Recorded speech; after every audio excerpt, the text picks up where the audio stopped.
Welcome to the Black South podcast, South to America, where we reclaim the sacredness of the South, its stories, its people, its legacy. This podcast is inspired by Dr. Imani Perry's award-winning book, and we encourage you to pick up a copy. In Season 1, we're taking you to Durham, North Carolina, through the voices of community builders creating space for Black flourishing. Let's get into it.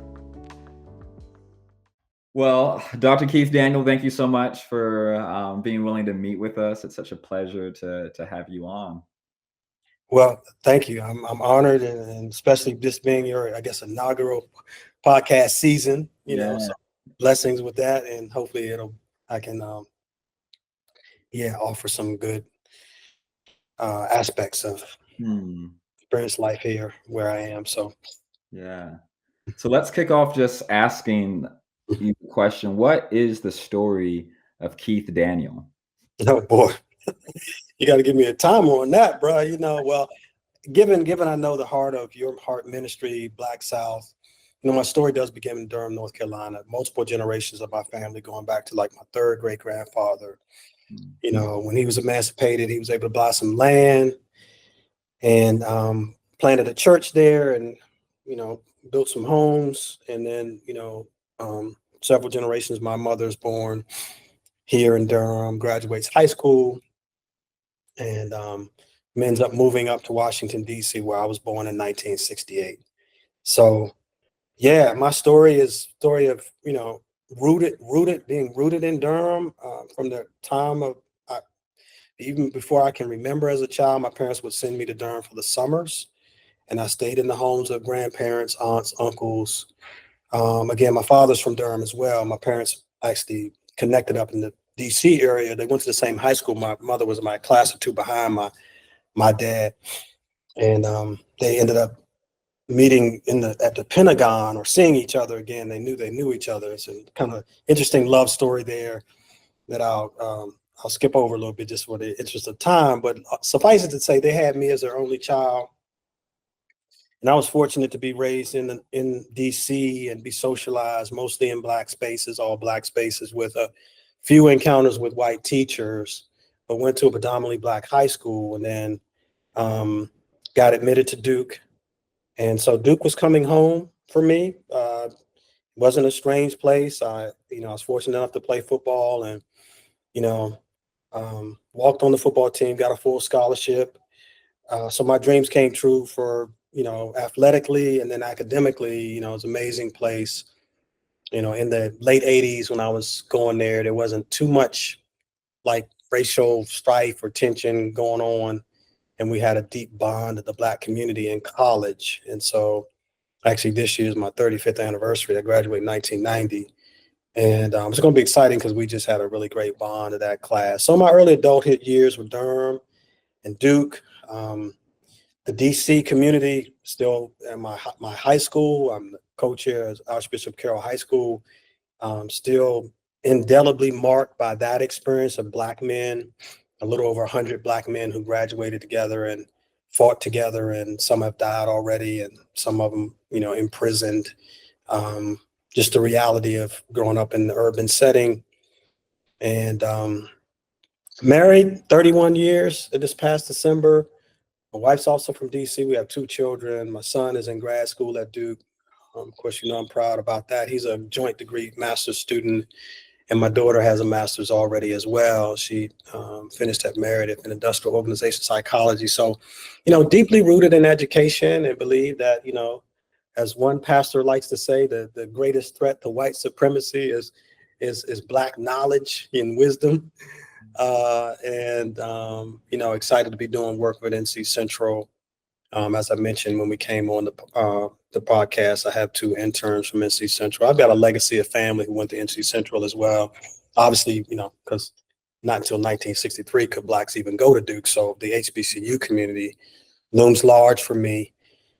I guess I'll stop there. That's so good. I have to ask the question because I feel like it's, what do they say about the South for folks? It's family, football, and faith, right? Is the big 3 things I know folks talk about. So what position did you play in football? Well, it's a debate about the football piece. Basketball here is king for sure. And tomorrow Duke plays UNC, which is in basketball, one of the greatest rivalries ever in college basketball. Football is also a big rival for Duke and UNC, of course. Duke won this year by 1 point after being down 20 at halftime. So that was an amazing comeback. Yeah. But yeah, I played mostly wide receiver. I did get shifted to defensive back, but most of my playing time was at wide receiver and had some good moments of that. I started playing at an early age in Silver Spring, Maryland, and then in my high school. But in high school, I actually played defensive end, and a lot of people find that to be crazy because size.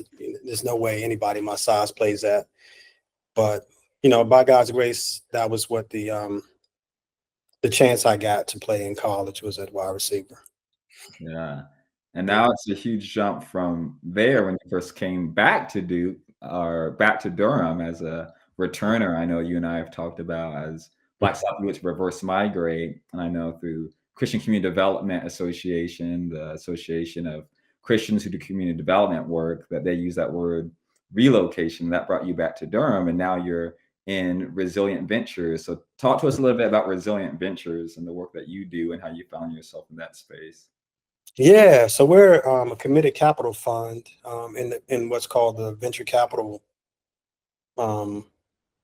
asset class.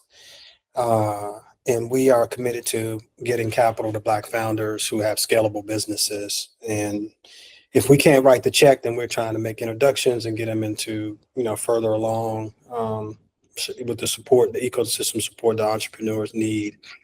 So, we started the fund in 2018. We invested about a little over $2 million in 11 companies the last 5 years from 2019 to 2024, basically. And then we are on our second fund now, and we've already deployed $1 million in 4 companies and have a commitment to deploying at least that amount, if not a little more, over the next 4 years of investing. And we look for founders that have businesses that already have market fit, but they're I call them at the teenage stage where they got growing pains. If they need more money, they need more capital, and then, it's trying to fuel the ideas and solutions that we are bringing to bear in our communities. But yeah, folks that are our website is resilient-ventures.com, and we have resources and our thesis and other things out there about us. Yes. I co-founded it with a white business partner. He's about 11 years my senior. He's had great success in the computing and software engineering space. While my side, what I complement theirs, more of human resources, professional development, vocation calling, helping hopefully make people that have as much of a moral compass as they have for a desire to be wealthy. There's a chance to make great wealth in this space, but you also can lose everything. So you need to be humble, which I pray that I can remain steadfast in being in whatever, like Paul said, whatever my learning to be content where whatever I know what it means to have it all, experience loss, and prayerfully stay faithful to God's call. Yeah, I know that's kind of I want to say lately, but probably over the past few decades, the term wealth, right, and building Black wealth, right, has been like a big term, and economic development as a great theory of change, right, to help achieve some parts of that. I'd love to hear, because I know some of your background and story was really deep into some community development work in the neighborhood, and then you've kind of shifted a little bit to focus and lean in a little bit more on the economic development part of things and help build towards that. Can you kind of talk a little bit about that shift and what caused you to make that shift or encouraged you to come to that space now? Yeah. Well, some years ago, over on the Duke campus, we have a space called the Mary Lou Williams Center for Black Culture, and Mary Lou Williams, those who don't know, iconic jazz singer, musician, incredible story that, again, as we enter Black History Month, added to your list if you don't know who she is. But she was on faculty at Duke through the late 70s. But there's a quote on the wall of the center that by Dr. King where it says, "Philanthropy is commendable, but it must not It must not cause the philanthropist to overlook the economic injustices that make philanthropy necessary." And that always kind of stuck with me. It's like most of my career has been in higher education. I did several stints with nonprofits. I believe in the church's generosity to the poorest of poor. But as you know, going back to the question of, it's the charity model is a given. There's always a crisis where someone has a need, but we need to spend 80% of our time looking at, well, what are the conditions that cause this crisis to prevail, right? Why are the lines longer for people that have basic needs? And that means you got to take a stand somewhere, either politically, policy-wise, and say we're gonna right the system. And we know how hard that is, institutional systems. But you do have to choose a battlefield, so to speak. You got to shoot, And in some cases, some people wake up in the morning, they know exactly I'm going to run for political office, and I'm going to go do something about, the housing crisis or any number of crises that are out there. You know, this world of venture capital certainly found me. I didn't go seeking it out. When I left Duke full time, I gave myself the title. I literally made a business card, said Christian Community Development Practitioner. I didn't know all that it would necessarily lead to me seeing me doing this work in terms of wealth that can be attained through venture, both for my own family as well as for those who we invest in the communities that are impacted, right? But yeah, it was a precipitous sort of fall into this work. But it did start way back with some close friends who were returning from time abroad, and they wanted us to sit down and think with them about what it means to come back to the community. And in which case they turned to the philosophy of asset-based community development. And assets is a term that, you normally think of it. Somebody asks you have any assets? It's like, yeah, my car, my house. Then it's like, well, your car is kind of an asset, but really the moment you drive it off the lot, it's basically, and then but anything that appreciates, anything that grows in value, if we can have more of that, going back to the ownership. So business ownership, home ownership, those are key, pillars in this country that can be game changers for a family and a community. We've traditionally had businesses as barbers and beauticians and morticians and, maybe cleaners and grocery stores. You got your George Jeffersons of the world, you own something. But, we're in the day, and I heard the word used, we're in the, you go through these eras, right, of capitalization from industry, moving from agrarian to industry to knowledge. Now some other stratosphere we're in about like how much, this whole AI stuff and data and it is, a landscape. So if we can infuse capital into ideas and solutions that can address some of the biggest problems, and the tension between profit versus planet and staying, not creating more oppression because that's the dance that we have.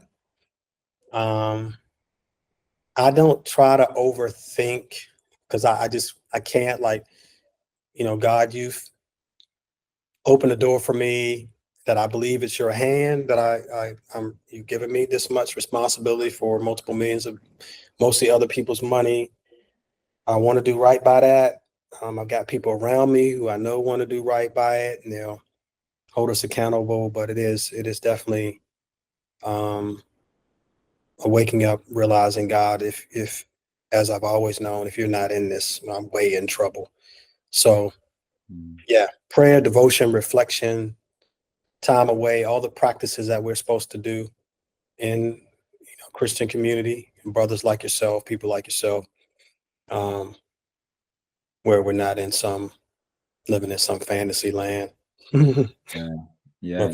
You hit on exactly what I was going to ask next about how do you deal with the tension of the two sometimes, this desire profit like versus people, or is that at tension at times? And I think you spoke well to that of like just being rooted in some of the spiritual practices that kind of like just heed you in your calling. Yeah. Well, I think going back to the South, and I was reading W.E.B. Du Bois's book. We're going to start a reading group of that next month. And I was reading the, 14 chapters of that. And then some of the things he was talking about, that the duality of being Black in America and our citizenship, right? Like we fought so hard that we could have the right to vote, fought so hard not to be lynched, just our humanity. But the second phase of the movement was the equalization of wealth and power and influence in our communities. When I think about King living in Chicago for a period of time and walking alongside the gang members, it was all about trying to teach nonviolence and say there's a third way. That doesn't mean that we got to kill anybody, because we know the effects of that. Eventually, when you ghettoize people, when you restrict and restrain them, the human condition is, I'm like a panther. I'm gonna fight back. You put me in a corner, I'm not gonna sit here. I got claws. I got a way to do this, and sometimes it plays out against our own communities. But that's what violence does. It kind of doesn't discriminate at some point. But we all have a unique calling. I think sometimes people will belittle callings because they're like, yeah, you're like they did with King and, the debate between King and Malcolm, to the degree of which they both were like committed to Black empowerment and how they chose to like walk in that. Because, every day I have to answer the question, why am I Christian? Given what this country has, given what we see with the white evangelicals today, given what we see with Christianity and its ugly complexion, like I use that word very intentionally, in the Black wealth and health prosperity gospel, like, just make people believe that, you can give your money to something and expect like it's a ATM machine, or, you're going to get this.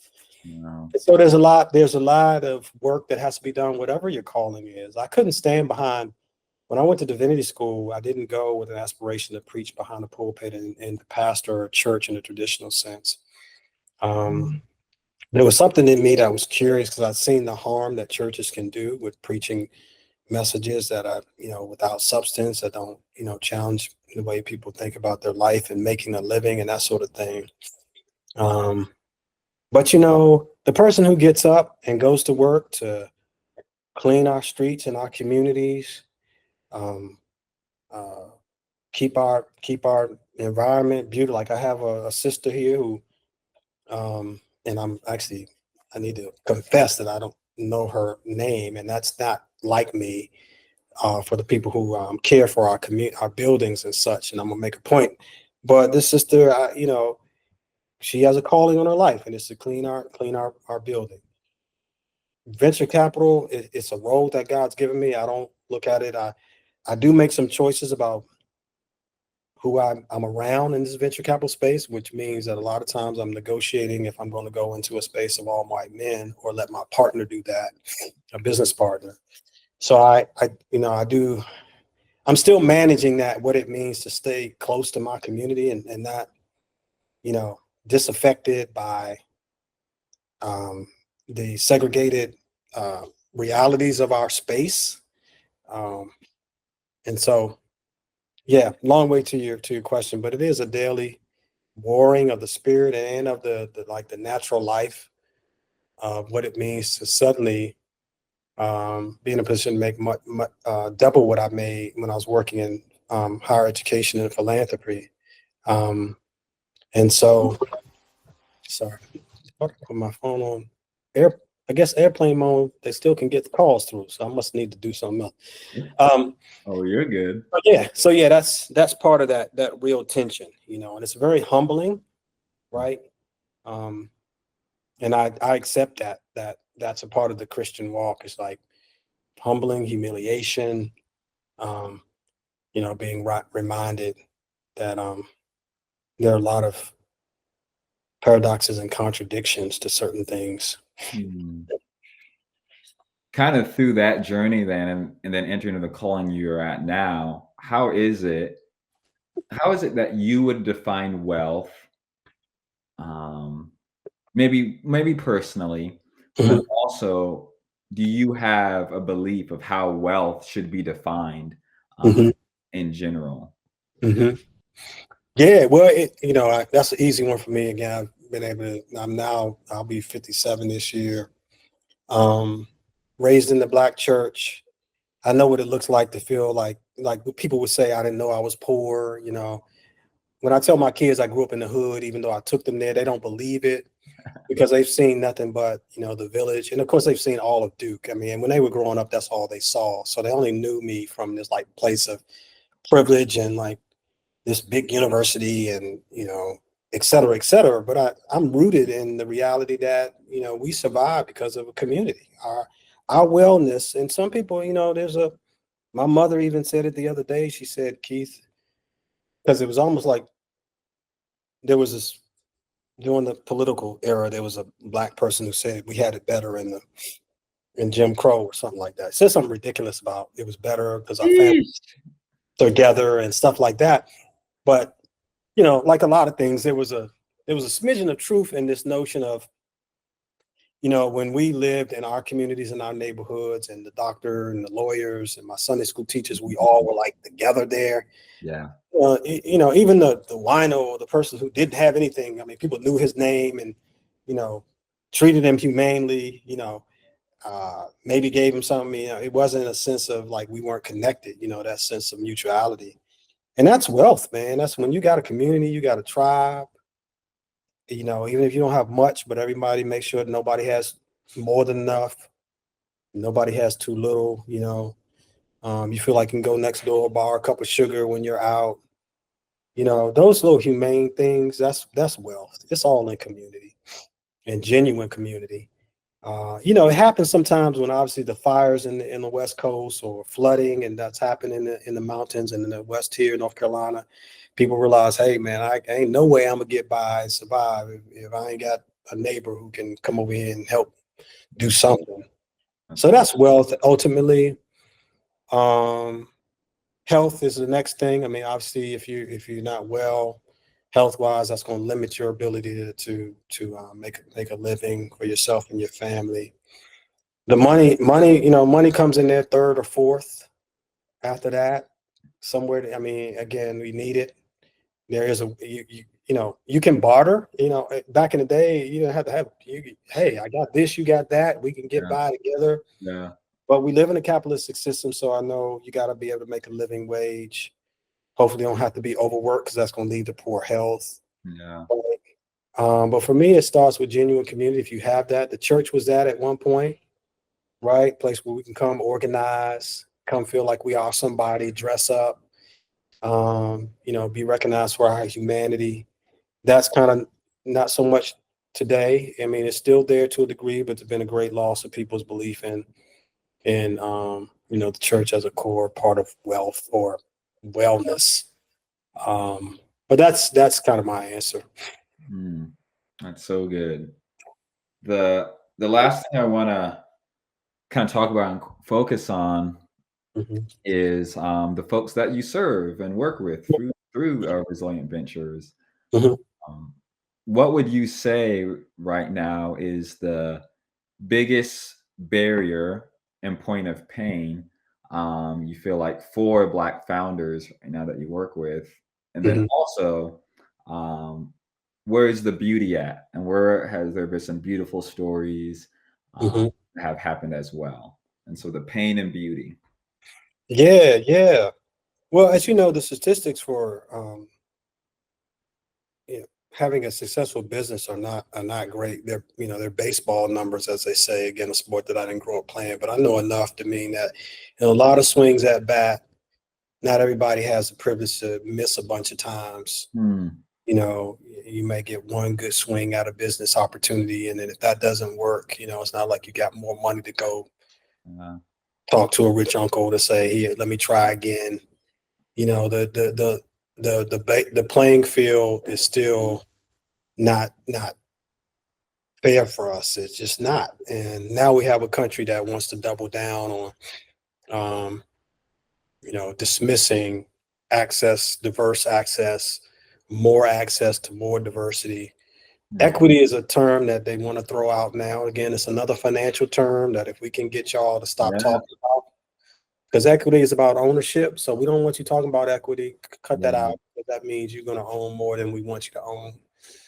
Of course, the inclusion piece. So all of that, that's really, man, that's the pain of it. It's like, here we are again. My mother talks about it a lot. She was an equal employment opportunity specialist, by the way, in her career. So her job was just getting us interviews, basically getting us to be interviewed. And the federal government mandate around some hiring practices, which call affirmative action. But, there was pushback on that. There always is, so that's painful. And then some companies don't succeed for the basic reasons that every company, the business wasn't executed well, poor financial decisions. Some of the implications around that, don't really care about, your color the color aspect of it is not as a strong correlator. But when you see a company grow and be successful and add employees, and like we've had in our portfolio, and go from, double from single digit multiples on millions to double digit, that is it's pretty surreal. I mean, it's like black, again, I try not to overthink it too much, because like going back to the philanthropic part, I'm like, well, impact that and change that we can make when we have mass wealth like land, and what we can use it for the greater good, it actually comes back to community, right? And it's so hard. I think the level of discretion that I've been able to have to do some things because of the work that I do, like my wife and I would have never gone to Ghana if I shouldn't say that. I mean, to have the ability from our own financial access to travel to that country recently, I would not have been in reach had I stayed in the profession I was in. And my wife makes a good salary now, but given raising children, having a home, these things, this affords some real joy that it's possible for us to do that. And then bring that back to our community in material ways, and to try to be as more generous in our senior years with that wealth, right? So I ain't looking at retiring and sitting, I want to take some trips occasionally, but I want to work so that others can flourish. Yeah. Have you seen any folks that you've worked with or supported that have almost had that narrative where it was this business idea that came into fruition, and then it ended up not only benefiting themselves, but it benefited their community as well? Oh yeah, for sure. I'm hesitant to talk specifically about our portfolio and our fund, because people can go on our website and they can listen to podcasts and they'll see we got some stuff out there for that. But yeah, Black genius all over the place here in Durham. Not just we've funded or put money into, but solutions to access to finances, innovations around housing, and housing availability and access, addressing wellness. Yeah, we got a physician in our portfolio, around sickle cell, and it's happening, but it's a long game too. It takes a while for business to mature. It's kind of like you say, generational. We talk about generational wealth. Yeah. Sometimes you don't know. And somebody brought up in a conversation earlier today, a man I was talking to who is struggling. His son is facing alcoholism addiction, and he wasn't, really there for him in early years as a father. But if you're able to watch a company long enough, and again, not everybody has that benefit. You invest at a certain stage. Like I say, they're teenagers, and you know what teenagers are like. What maybe even what we were like. That's a very rocky stage. I mean, some teenagers never make it out of teenage years because they just never get the support and grow, and then suddenly they're bound in addiction, and they don't thrive. Wow. Wow. So giving support and seeing founders grow is a benefit, but it's a 7 to 10 year relationship, maybe even longer, that your money's invested and you're hoping to see the impact, and eventually, substantial impact on the profitability side. But meanwhile, you're doing good along the way. So if a company does flame out, doesn't mean it was a total bust if they were able to address some important needs for a period of time before they weren't able to sustain it or had to pivot into something else. So, yeah. That's good. Well, if you're listening in, definitely check out Resilient Ventures website, all their different portfolios that he mentioned, the different stories of folks that they supported. Tune in, follow, support them. If you're in or around the area of any of the folks that they have supported and sponsored. And the last thing I'll ask is any folks who are in business or considering doing business that are listening in, what encouragement or what maybe what note would you give them? Maybe it doesn't have to be encouragement, but just what note would you give any folks coming into business? Yeah. Know your community, understand your community's needs, listen to the community. And in that listening, I suspect, deep, careful listening, you'll find a way to respond to the community's needs. And whatever your solution, your product might be, on the business side, they always say, make sure you do your customer discovery and, understand. And that, you got to enjoy that work, lean into the joy of listening, right? Before rushing the field, before thinking you know it all. So that means you got to talk to lots of people. You got to ask lots of support, ask for support, ask for help. And if you're in that stage, as people used to say, you don't ask, you can't receive. So, don't be unashamed in saying, here's what I need. And then also look for ways to address other people's needs at the same time. Because the arc in life, I'm thinking I'm pretty excited about this notion that we work really hard for seasons of our life to get to a certain place, but when you really are living is when you turn the corner, and it's no longer, am I truly really concerned about my own well-being? It's my desire to ensure others flourish. There's a stage for that, right? I mean, obviously a baby can't do that.